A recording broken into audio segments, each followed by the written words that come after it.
Golden State Media Concepts Sci-Fi Podcast. Together we dive into the world of sci-fi and science fiction. From episodes of Star Trek, Star Wars, to The Walking Dead, Resident Evil, all the hot new science fiction movies from the back doors of Marvel or DC. The Golden State Media Concepts Sci-Fi Podcast. You'll never look at science fiction the same way again.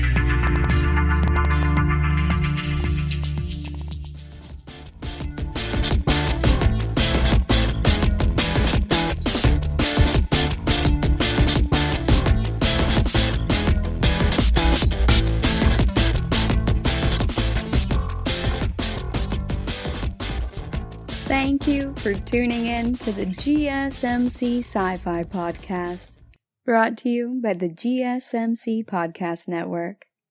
I'm your host, Alex. This week, we are going to talk about The Boys Season 2, Episode 3.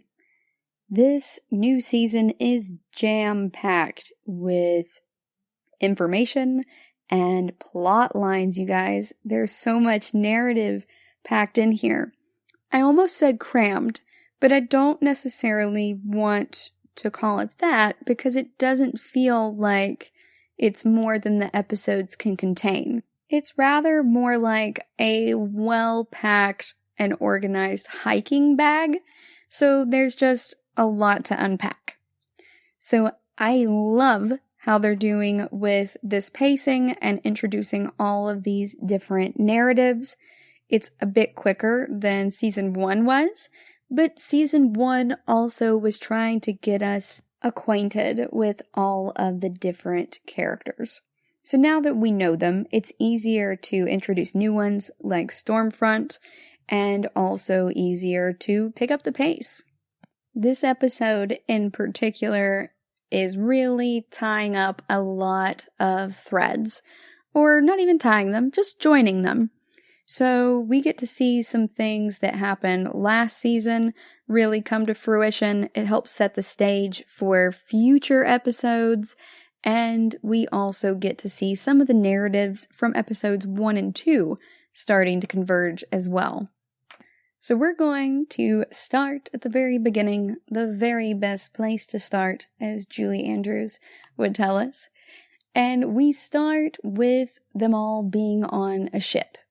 So the boys are hiding Kimiko's brother, whose name is Kenji, and they're trying to deliver him in exchange for figuring out where Becca and Ryan are. Although, honestly, Butcher only really cares about where Becca is, right? We talked about that. Ryan just also happens to be there. But Huey is having a hard time. He's still binge watching Billy Joel music videos and is struggling quite a lot. Butcher punched him at the end of the last episode and told him that if he ever came between Butcher and his wife Becca again, that Butcher would outright kill him in cold blood. And we have no reason to believe that Butcher would do otherwise. He kind of tries to apologize, though, Butcher that is, on the boat, and Huey reacts to that by trying to knock him out. But poor Huey just does not seem to land punches as well as Butcher does.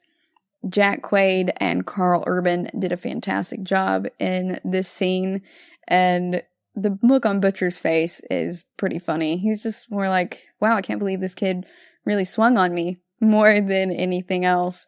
And Huey seems to really hurt himself more than he does his opponent. Which, you know, that's kind of about par for the course for Huey. They say we always hurt the ones we love. And Huey's so far been pretty great at that since he lost Robin. But that's kind of how personal growth works. Huey doesn't know who he is still in this nebulous world.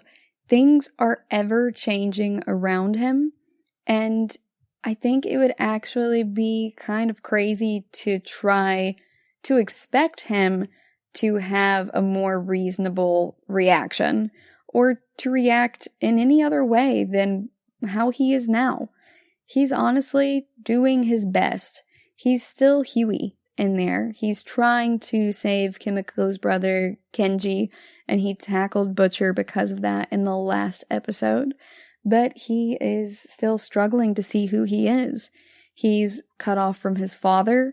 He doesn't really get to be with Annie anymore. And even when he does get to talk to her, she's still pretty upset with him because he has just consistently lied to her so much. And she has every right to be angry. And I think that he also knows that. And that's part of why it is so gutting. I don't think Huey can conceptualize a way to make this up to her right now, especially since they're consistently on the run. So Huey's having a rough time, and I get that. Butcher is also having a rough time trying to find his wife. He is desperate, and that is not a very safe or stable place to have someone like Billy Butcher. Kimiko, of course, doesn't want her brother to be handed over to Mallory and the government, but she's trying to talk him into it and referring to it really as being more protection than anything. But remember, he bought into the cult lines of the Shining Light group that kidnapped him and Kimiko as children, killed their family, their entire village, and then made them into terrorists. So Kimiko is also just incredibly sad because her brother wants her to join her on the dark side, and she is just full-on Luke Skywalkering him. She's not going to do it, and she's going to do what she believes is right. So she's on her own path of giving up what she wants most in service of the greater good. This is something that Kimiko has dreamt of for decades, really. Ever since they were kidnapped. She just wanted to escape somewhere with her brother. Specifically, she wanted to go home. But now she knows that the village is destroyed and she can't do that. And it is heart-wrenching. But even more so than that is that her brother is not the person that she remembers anymore. They have been separated for too long, and without her there to keep him company and offer an alternative perspective, he has fallen prey to drinking their Kool-Aid. And my heart hurts for poor Kimiko. She is trying to do her best too, but this has to be so hard for her to give up the one thing she's wanted for her entire life. This has been her dream ever since she was kidnapped as a child. And she is now getting to see it face to face, but still not bring it to fruition. It's heartbreaking. On the other hand, during this time, we also have The Seven being pitched, a terrible movie called The Dawn of the Seven, I want to say. It is about unity and how they are all the seven again now. They are all coming back together stronger than ever before. And it's, more PR crap. It's from their marketing department. And the marketing guys and Ashley are very stoked about this. But the seven are really not about it. They know what it's for. They've been in this rodeo for a long time now. And they're kind of fed up with all of the crap, especially as more of the lies come undone and Homelander pushes them all further than he ever has before. So this movie about them all being stronger together than ever before is an extreme farce that makes a lot of them very uncomfortable. And more than uncomfortable, they just aren't feeling it. So we see them get pitched this, and it's meant to plug those holes marketing-wise and go, oh, hey, what's-his-face, Translucent got killed by MS-13 or whomever last year, and, we have the Deep Off doing a special side mission right now, but now with Stormfront, we have girl power, and we're stronger than ever before. It's pure marketing, and it actually reminds me a bit of the current Supreme Court vacancy. in which the Republicans are putting forth a nominee who has had fewer than 3 years of experience being a judge at all. But she is female, she is a mother, and she fits their preferences for their party's target demographics. They've already put 2 men in there, and now they need to put a woman in there. So they're going to go ahead and try to push her through, despite what anyone else may think. Stormfront and Amy Coney Barrett both kind of come out of nowhere, and they have wide mass appeal to a specific target demographic that they're trying to tap into from a marketing perspective. And much like how Stormfront is leading a new paradigm shift for the 7, Amy Coney Barrett would do the same thing for the Supreme Court of the United States. Personally, I am a fan of a fair and balanced court. I don't think it should really be swayed one way or the other. The judicial branch is not supposed to be conservative versus liberal or anything like that. It should be all about balance instead of trying to stack the deck in one side's favor or the other. But as Amy Coney Barrett's Senate confirmation hearing as of about 20 minutes ago has now been scheduled to begin on October 12th, despite the fact that a lot of folks have recently been confirmed to have COVID-19 in the House and Senate. They're going to go ahead and continue with that, and we're going to learn a lot more about her, just like we are about Stormfront, who it turns out may also be even more conservative than she really let on to be. We're going to go on a quick break, and when we come back, we are going to discuss the 7 and the outcome of Huey and Annie releasing the information about Compound V. Stay tuned.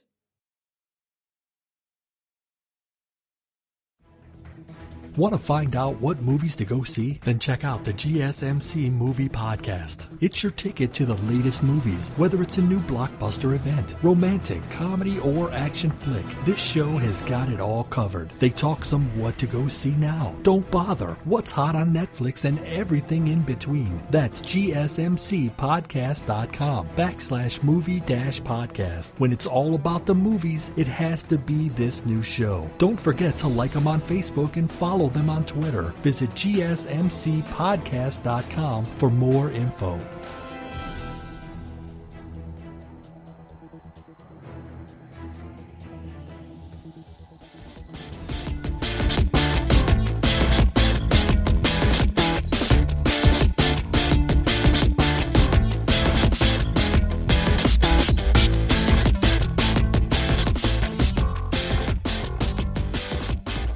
Welcome back. Before the break, we were talking about the heartbreaking story of Kimiko and her brother Kenji and how they are on opposite sides now, when for the longest time it was them against the world. We also talked about how Huey is dealing as best as Huey really can, given the circumstances and how many things have changed for him. I'm not entirely sure what the time span was for season 1. Was it a year? Was it less? I don't know. Even if it was as long as a year, though, that is still probably not long enough for Huey to recover from such a drastic change in his life trajectory. Everything has just been totally upended. Like, the board has been flipped. We don't know where all the pieces are. Poor Huey is just trying to get by and to do the right thing as much as he can. We also talked about Stormfront and correlations between her and the new Supreme Court nominee, Amy Coney Barrett. Now we're going to talk about the Compound V news breaking. In the first 2 episodes of this season, Huey and Annie were working together to get a hold of some Compound V, so that they could reveal that soups are made, not born through some divine intervention as had been pushed before in this marketing and business strategy that combined politics with religion and also with policing, which is certainly very relatable to the world that we find ourselves in as Americans today. And that's really one of the things that I love about this show. It's a dark, satirical condemnation of the capitalist, religious, political, policing, marketing complex that we have going on in the United States today. It's also very bold in its statements of doing so, and its indictments of the system that we currently find ourselves being a part of, whether we like it or not. A.L. Kroeber said that culture is super organic, and that means that it's really above and beyond us. We're able to initiate some cultural changes, but we can't stop any of them, truly. It's way beyond our control as individuals, and even maybe as a society. Once that boulder starts rolling, like the one in Indiana Jones' Raiders of the Lost Ark, it's going to keep rolling, and it's going to steamroll anything that is still in its path. And really, Huey and the boys have started this stone rolling, and there's not much that they can do to really stop its trajectory. I'm not even sure that they can steer its course. So Huey and Annie work together to expose this, but now they have actually gotten it. Annie has blackmailed Gecko, her old friend, into getting them a copy of it, and she has released it. And she's super stoked about it. But everyone at Vought is not so stoked, aside from Annie. And everyone in the Seven has to worry about that. Now that everyone knows that superheroes are made and not born, that kind of throws a wrench into all of Vaught's plans and their marketing. They're in damage control mode now and trying to recover as much as they can before people dig very deep into this concept of this huge, I'm not even sure what to call it. There's so many words, but it's an industrial complex of marketing and politics and religion and everything else, capitalism, all balled into one. That really does look a lot like our current world, but in a much darker way. I mean, at least as far as I know right now, no one can really just laser me out of nowhere, but who knows what the military's been up to. Let's be honest. But Vought is afraid that these dominoes are going to start falling now that the first one has, like a terrible Rube Goldberg machine. The stocks are plummeting, there are lawsuits planned and threatened against them, and it's just bad news bears all around. Mr. Edgar seems to have a plan though. He doesn't really seem that jarred about it. He was actually the one who smuggled in Kenji, the soup terrorist, to try to give his team a supervillain to defeat.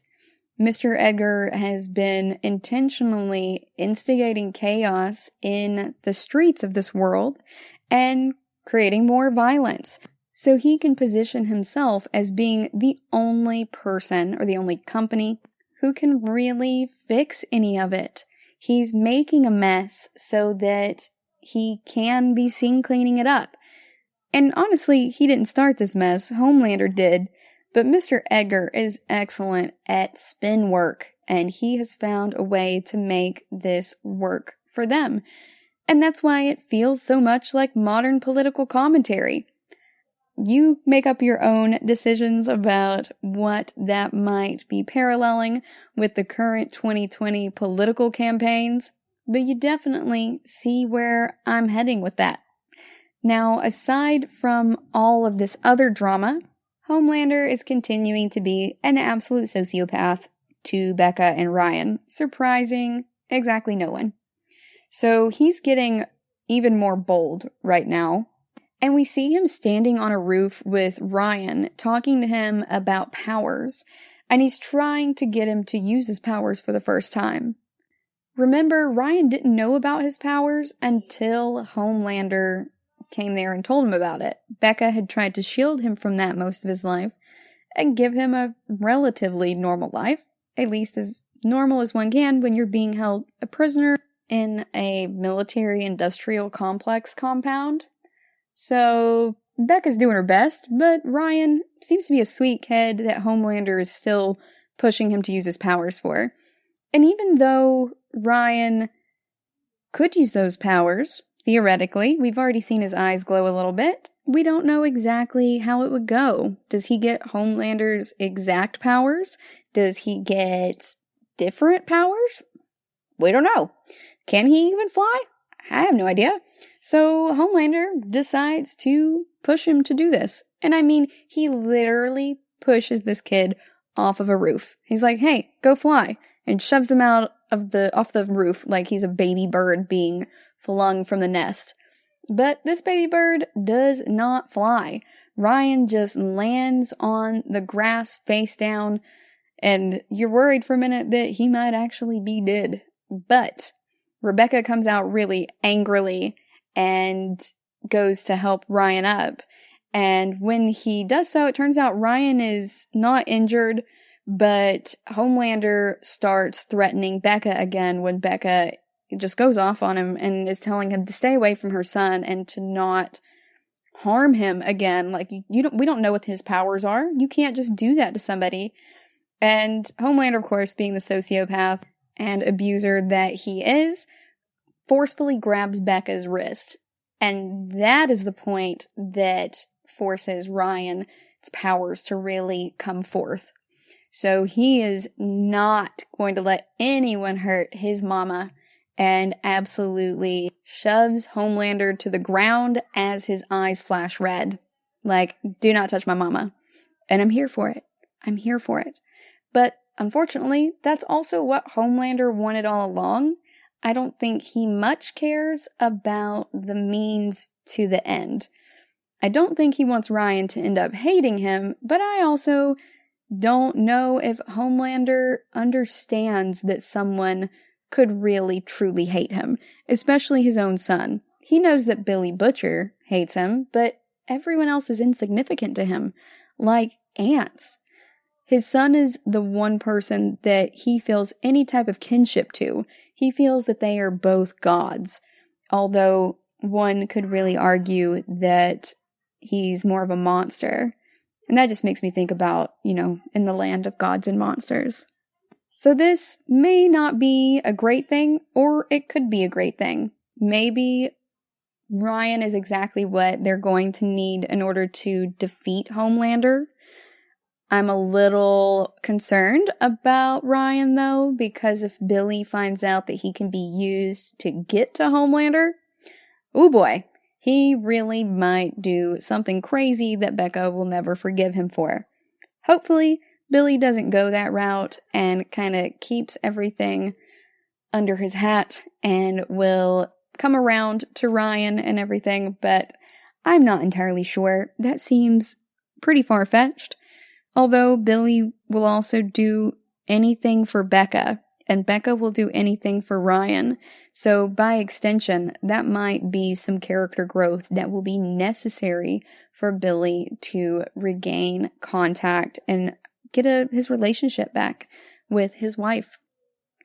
We're going to go on a quick break, and when we come back, we are going to talk about the Deep joining a cult and the boys being pursued by the Seven.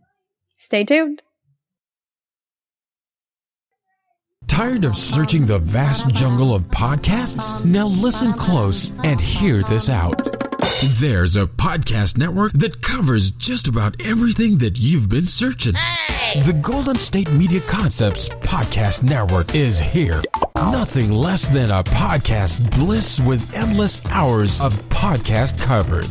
From news, sports, music, fashion, cooking, entertainment, fantasy, football, and so much more. So stop lurking around and go straight out to the Golden State Media Concepts Podcast Network. Guaranteed to fill that podcast itch. Whatever it may be. Visit us at www.gsmcpodcast.com. Follow us on Facebook and Twitter, and download us on iTunes, SoundCloud, and Google Play.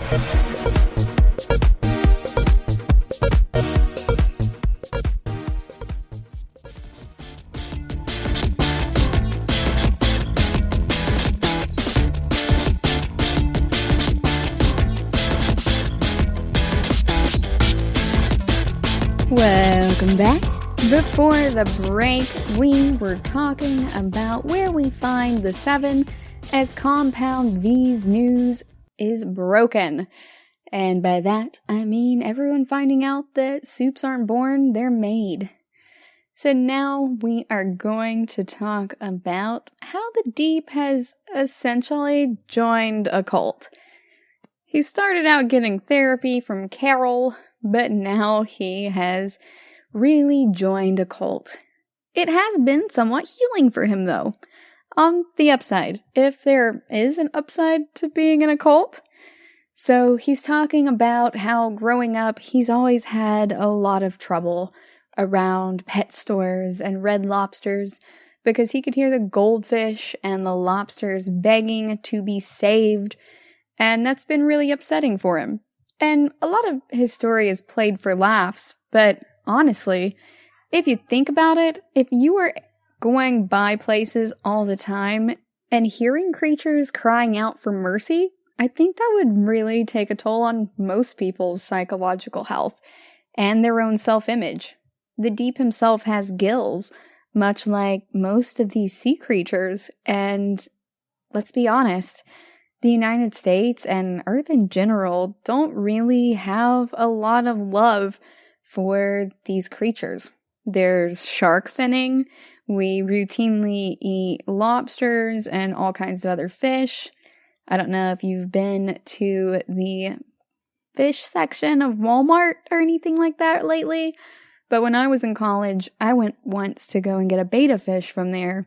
And when I went, they were all upside down, dead in their jars, except for 3 females. And so I took them all home. And I can identify with the Deep in that aspect. That's really difficult. They don't care about fish, and so therefore it makes sense that he would internalize some of that and feel very self-conscious about his gills. Everywhere he goes, he hears the voices crying out, like Obi-Wan Kenobi, but for fish, right? So Obi-Wan Kenobi and other people who are attuned to the Force can hear the millions of voices crying out and suddenly being silenced. And so can the Deep, and much like Obi-Wan Kenobi, he is fairly alone in that aspect. Luke can't hear it at the beginning of A New Hope. He hasn't started his Jedi training even remotely yet. It just manifests in ways like him being a really good pilot and being able to blast womp rats in his T-16 back home. So I would imagine that much like how Homelander felt very isolated, the Deep did as well in his own different way. If you get into the Star Wars lore and the extended universe, there are a couple of characters who join Luke's Jedi Academy in the Yavin system. Now, let's set aside for a moment the physics fact that Yavin and Endor would likely to have been totally decimated by the destruction of the Death Stars in their solar systems. Explosions of that magnitude have very real physical ramifications, and by physical, I mean in the realm of physics. So it likely would have wiped out life there. But it's Star Wars, it's fantasy, not science fiction. Don't at me, or do. I'm ready to rumble on this one, you guys. Hit me up on Twitter if you want to fight about it. But when it comes to these things, Luke did start his own Jedi Academy in the Yavin system. And there were a couple of characters I remember. Their names were Gantoris and Streen. and I want to say it's Gantoris, but I can't quite recall. But one of them, their extra force ability was really hearing all of the voices everywhere all the time, and they couldn't shut them out. They couldn't tune them out. And so it slowly was kind of driving them mad, and Luke was trying to teach them how to filter out some of the voices, how to put up force walls, essentially, so that they weren't feeling overwhelmed. But the Deep isn't able to do that. He hears everything like this all of the time, in any body of water. And let's be honest, humans are not great about respecting any bodies of water. For example, in Appalachia, in North Carolina, there have been a lot of coal and other energy spills into our rivers, and that's drastically messed them up. We have also had a lot of difficulty with keeping our streams and our lakes clean and making them good, healthy environments for these creatures. If you ever go to a cavern and they have water flowing in there and they have fish, they may have told you that the fish are blind. My first boyfriend worked at one of these caverns as a tour guide when we were in high school, and it turns out the fish that are in there don't start out blind. They go and purchase these fish somewhere and then take them and put them in the cave. And they only had to buy new fish at one point because the otters ate all of the fish. And so then they got new fish and put them in the caverns until the fish ended up going blind because of the absolute, literal, total darkness that is in these caverns. So if you think about everything that can slowly go wrong for fish, whether that be through pollution or people putting those rings that go atop your soda or your beer cans that get stuck around turtles and fish heads and cuts off their oxygen till it slowly strangles them to death, or their water quality being so trash that they can't truly get enough oxygen through it. I would imagine that the Deep probably walked around for much of his life hearing a lot of creatures crying out in pain and crying out for help.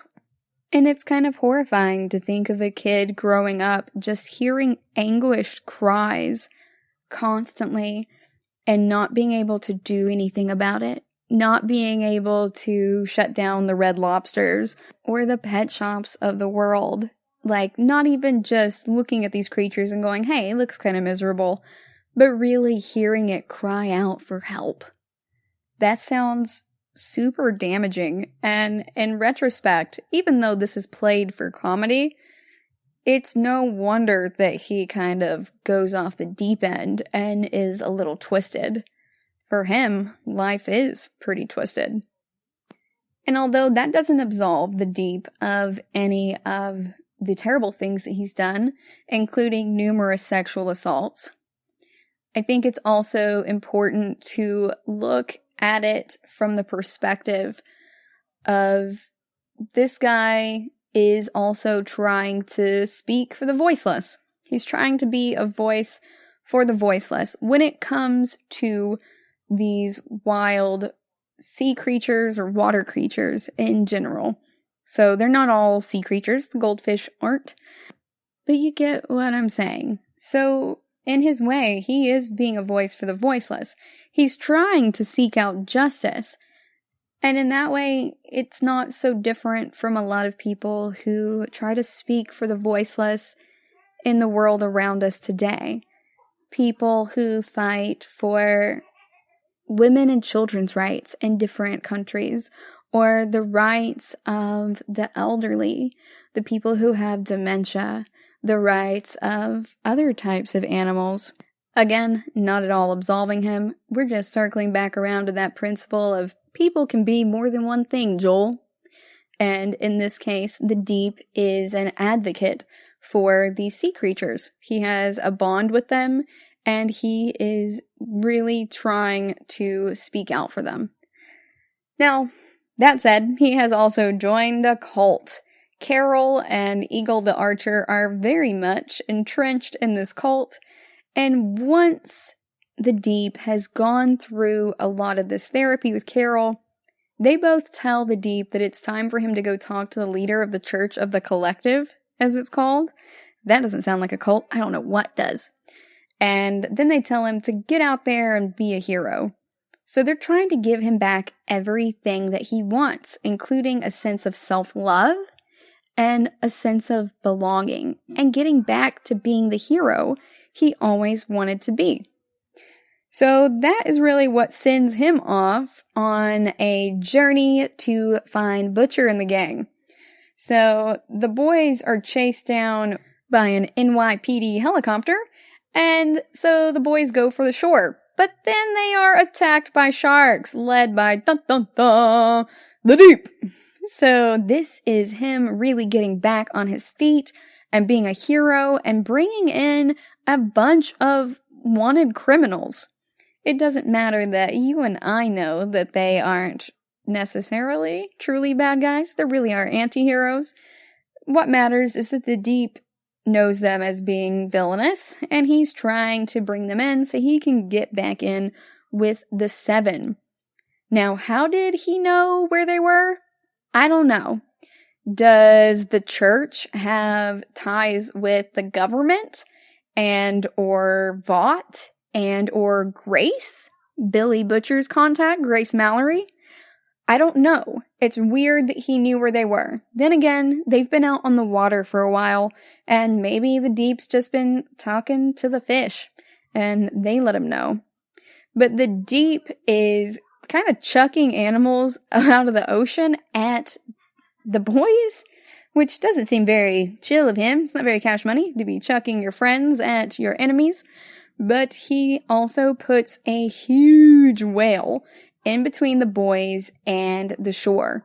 They're trying to flee down a storm drain, and the Deep just kind of puts a giant whale over there. I don't remember if it was a blue whale or what, but it's huge.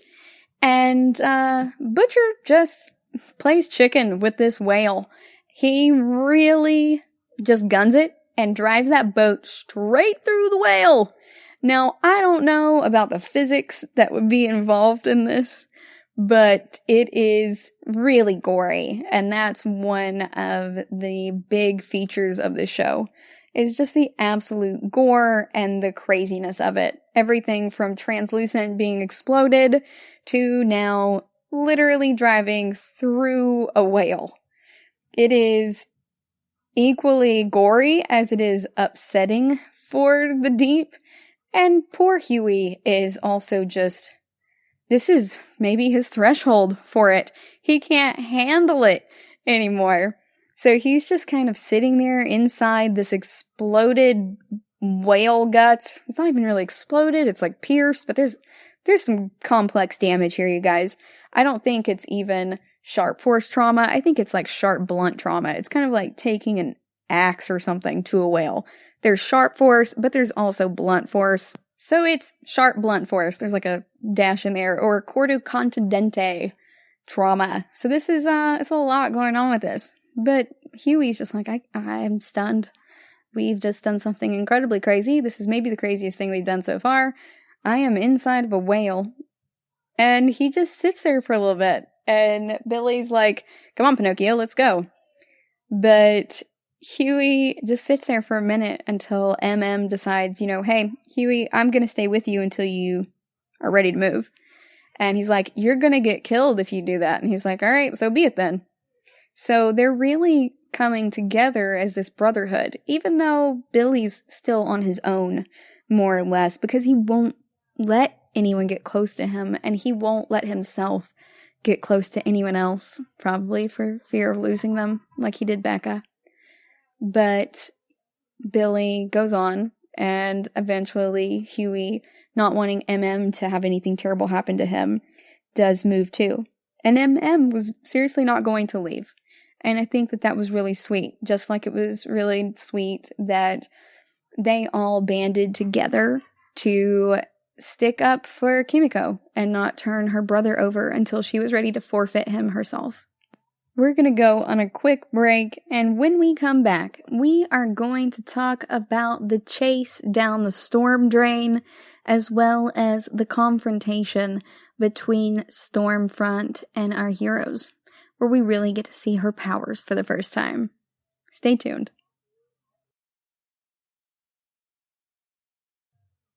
Watching TV has changed over time. Streaming has become the new norm. That's why Golden State Media Concepts television podcast dives headfirst to the world of cord cutting. Want to be on the loop of what's hot in Netflix? Or if it's not a preference, what about original shows in Hulu? We've got you covered. Join us as we fill in the blanks and talk about movies to stream and what show you should be binging. This is the Golden State Media Concepts television podcast.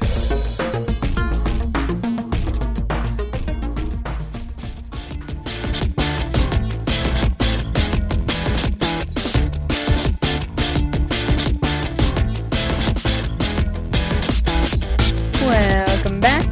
Before the break, we were talking about the deep psychological trauma, that the deep likely has from having to deal with hearing goldfish and other sea creatures and water creatures in general crying out for help his entire life. Something no one else could hear, but what probably plagued him for decades, all through his childhood and adulthood.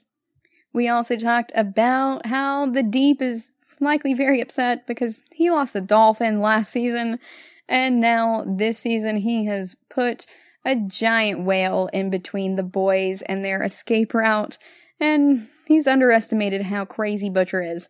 And Butcher just drove a boat directly into a whale. So that whale is very dead. Now we're going to talk about the gang fleeing into the storm drain that's near that ocean front just when the rest of the 7 arrive. So the boys don't get much of a head start on it. They weren't expecting to see any of the soups there, period. But now they have to deal with not only the Deep, which probably didn't worry them that much. He's, the water boy in exile. But now they're having to deal with the rest of the 7. Annie showing up, not so bad. They might even be okay with Queen Maeve. Black Noir has mostly been used almost as just a killing machine toy. He reminds me of the wind-up killing machine from Hellboy that was filled with sand. I hope we get to learn more about Black Noir as time goes on, because he seems like a very mysterious character, of course, because they haven't told us much about him. But I want to see how complex he can be. The rest of these characters have already been shown to be pretty complex, and I'm interested to see what he's like. He's really our only unexplored territory. We know more about Stormfront at this point than we know about Black Noir. But we do see the 7 show up right after Billy and them go into the storm drains. And the Deep is going full peacock. He's got his little chest puffed out and is very excited to show them that he found the boys and that he is already on it. But Annie, for one, is very much not happy to see him. And she minces no words in letting him know that what he did to her in sexually assaulting her was absolutely unforgivable. She's not interested in forgiving him for this. And honestly, that's not really something she should have to do. I get that for his healing, it'd be great if people forgave him, but some things are unforgivable, and that's where Annie falls on this. He's not earned any forgiveness at all from where she stands. And he talks about, this concept of renewing his light, but she is adamant about never letting him back into the 7 or back around her. It doesn't matter how much he may believe that. She's not in a place to forgive someone who did something so horrible to her. And it's not even just the sexual assault. It's also that he has taken from her this dream. He shattered it for her on her very first day, before she met Homelander or anyone else. He absolutely turned her American dream into an American nightmare. He Harvey Weinsteined her and showed her early on, and us by extension, that it doesn't matter as a woman how much money you make or how popular or rich or in the public eye you are. There are still people out there who can take advantage of you just on the basis of being a woman, whether that is being a celebrity in media or in academia or any realm for that matter. But there are also layers to this evil that we see with the Seven, just like there are layers to evil in real life. Is one evil worse than another? I don't know. Biblically, people would say that no, that one sin is not worse than another. But I'm going to say that if you have to steal food to eat, like Aladdin, that seems a lot more justified than sexually assaulting someone just to get off on that power dynamic. But I do like that this show points out that it is a power dynamic that the Deep was seeking in forcefully subjugating these women via sexual assault, because he was so concerned and insecure about his own body that this was a power play. And that's a very prevalent theory or framework when it comes to rape and sexual assault studies, that it's not about sex, truly, that it's about power. And we see the jab again in the Deep when Homelander sees the Deep's gills exposed from the fight and tells him they're disgusting and he needs to cover those things up. It's very similar to how people police women's bodies with their clothing. This is a very natural part of his body. It was vaguely reminiscent to me of breastfeeding in public and the body shaming and that's associated with that. I almost said also slut shaming, but it's not slut shaming per se, but it does have a sexualized component, because even though breasts are meant for feeding babies, they are still told to put their breasts away. People who breastfeed, that is, but also people in general that have breasts. I'm not going to lie to you. I've seen it happen in numerous places. I was body shamed once for having breasts by a teacher when I was a tutor, because I put my hair up in a ponytail, and when I did so, my shirt rose up a little bit from where my shirt hit my pants hemline, and you could see like a centimeter of my belly. And I was already in college, y'all. I was 19 years old, probably, and this old lady tried to body shame me into putting on this other just long t-shirt. It was like an extra large. It was way too big for me. I'm like 5'2", 110 pounds. And that's about the size I was back then too.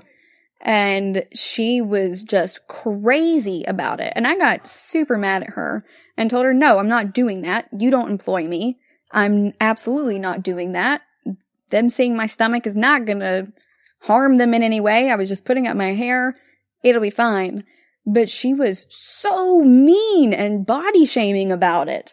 And it took a male teacher stepping in and making her back down, and then calling the principal and letting the principal know that I hadn't done anything wrong in order to get it handled, because the principal was also my boss in addition to being their boss.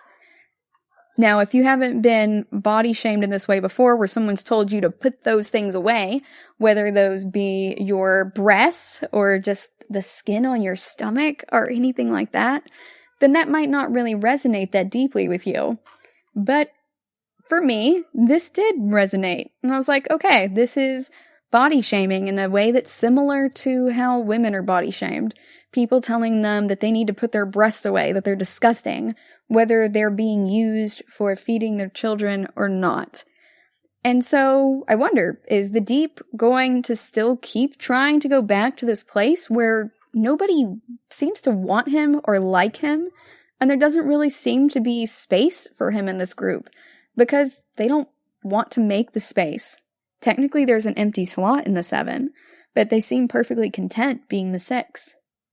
So is he going to join the boys? Is he going to be part of this third faction with the Church of the Collective?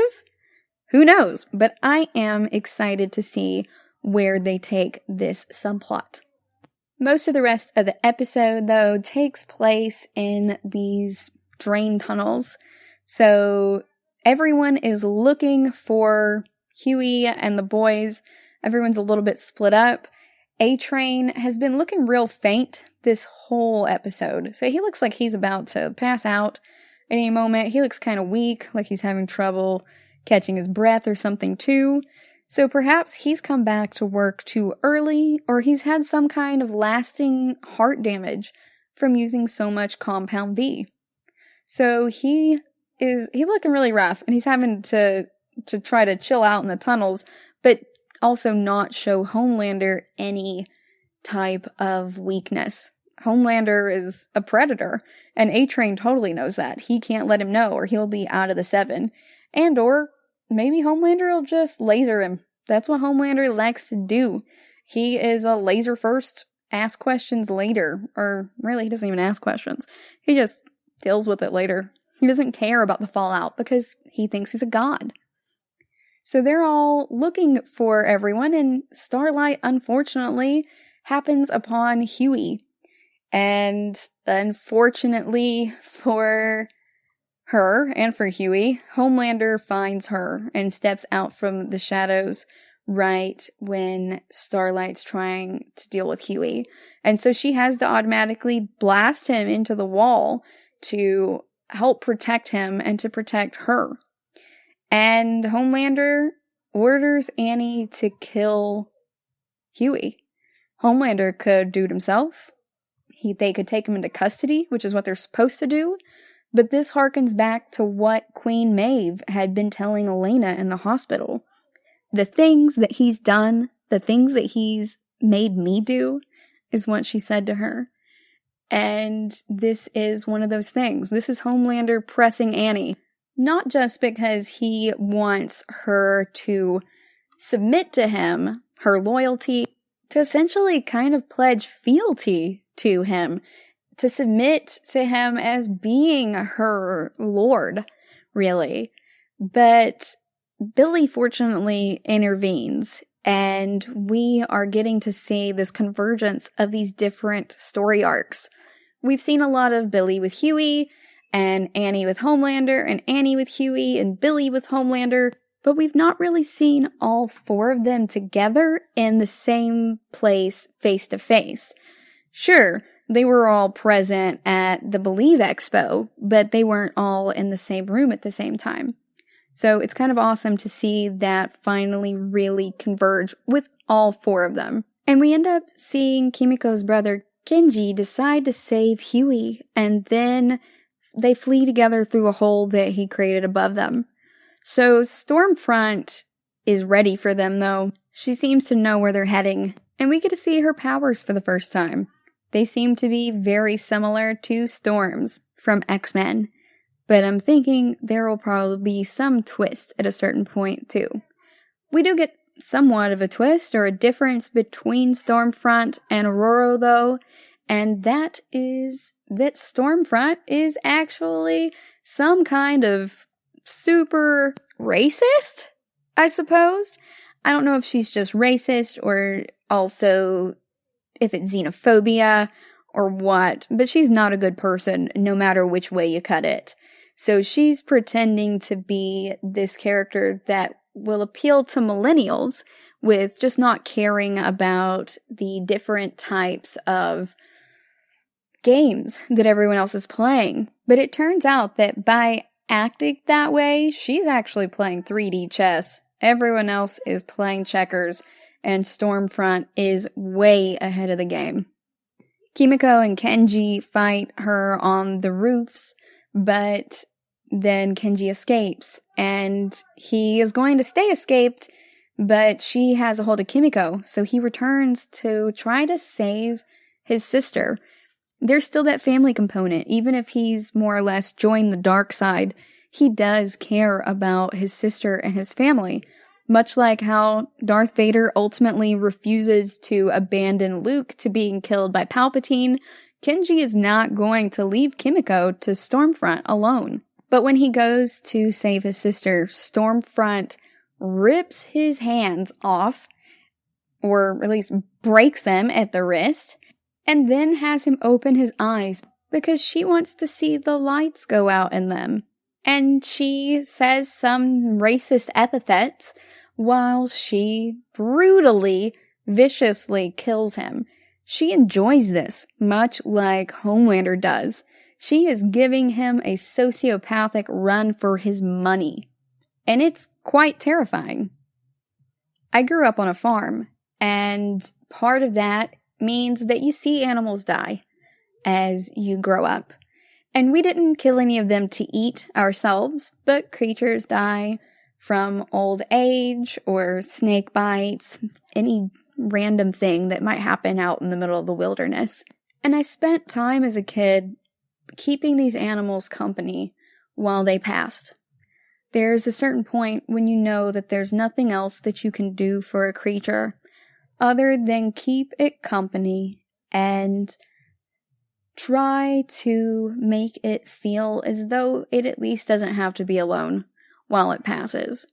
And if you've ever actually seen the light go out of a creature's eyes, human or non-human, that's not something that you really forget. And so, as someone who has seen that happen with animals and loved ones that I have known over the years, that is exceptionally messed up. That's what Homelander wants. He likes to see people just suffer. He wants to see that moment as they die. It's a power trip. And Stormfront has that trait too. So she's going to give him a run for his money. I find that to be just exceptionally brutal. I know we use that, the light going out of someone's eyes, as being just a go-to descriptor for people dying and just getting the point across that someone is no longer here. But it's different if you have grown up on a farm or if you have been keeping a loved one's bedside vigil when that happens. It's really messed up. So for me, Stormfront is just exceptionally whack. So not only is she doing this for the glee of it, but she's also a heinous racist too. Now, who would have thought racist and sociopaths being one and the same? No way! Yes way. So it's not really that far of a leap. But if anyone was even a little bit thinking she was still kind of a good person, maybe, no, she's not. And that means that not only does Homelander need to look out for her, as she seems pretty power hungry and unafraid of him, and very similar to him in many ways, but Annie especially needs to be careful. Stormfront might end up having her own agenda. She might be an agent for Mr. Edgar. She might really be into Vought. Who knows? But she's certainly, no matter what, not someone that Annie can really trust. So hopefully Annie figures that out before she makes a really big mistake. Kimiko does see everything happen with Kenji, and she definitely wants to kill Stormfront. But there's not much that she can do right now. I hope she's able to communicate this to Annie in time, but Kimiko is still learning to read and write English, so I don't know how long it's going to take her to be able to communicate that. Lastly, we see Mr. Edgar giving a press conference. He staunchly denies that he knew anything about Compound V, and then he throws Madeline under the bus. He says that Madeline Stillwell was the one orchestrating all of this, and he had no idea. It's a very strong political move. He is just shifting the blame and then redirecting the attention to the supervillain, or the super terrorist, Kenji. He's blaming all of this on Kenji. and then really using this as an opportunity to promote Stormfront. So she is firmly supplanting Homelander. And I think that that's also Mr. Edgar's goal, is to supplant him with Stormfront. Although I can't tell if Mr. Edgar thinks that he can actually control this woman. Because if she's anything like Homelander, he certainly can't. But she seems to have a much stronger sense of self and strength of will than Homelander does. Homelander is a child pitching tantrums. He's like Donald Trump, in my opinion, in many ways. And Stormfront, on the other hand, is cold and calculated. She's very intelligent. She knows how to play the game. She knows all of the rules. And she's not just pitching tantrums. She knows the playbook. So that is going to make her a much more unstoppable force, in my opinion, than Homelander. I still don't know what her actual agenda is, but story-wise, I am stoked to see it unfold as the story continues, as she's now also the new face of the Seven. That's all I have for you guys today. Thank you for tuning in to the GSMC Sci-Fi Podcast, brought to you by the GSMC Podcast Network. I'd like to ask that you please subscribe to the show, and writing a nice review always really helps us. Also, if you could please follow us on Facebook, Twitter, or Instagram, I'd appreciate it. Thank you kindly, and have a good night. You've been listening to the Golden State Media Concepts Sci-Fi Podcast, part of the Golden State Media Concepts Podcast Network. You can find this show and others like it at www.gsmcpodcast.com. Download our podcast on iTunes, Stitcher, SoundCloud, and Google Play. Just type in GSMC to find all the shows from the Golden State Media Concepts Podcast Network, from movies to music, from sports to entertainment, and even weird news. You can also follow us on Twitter and on Facebook. Thank you, and we hope you have enjoyed today's program.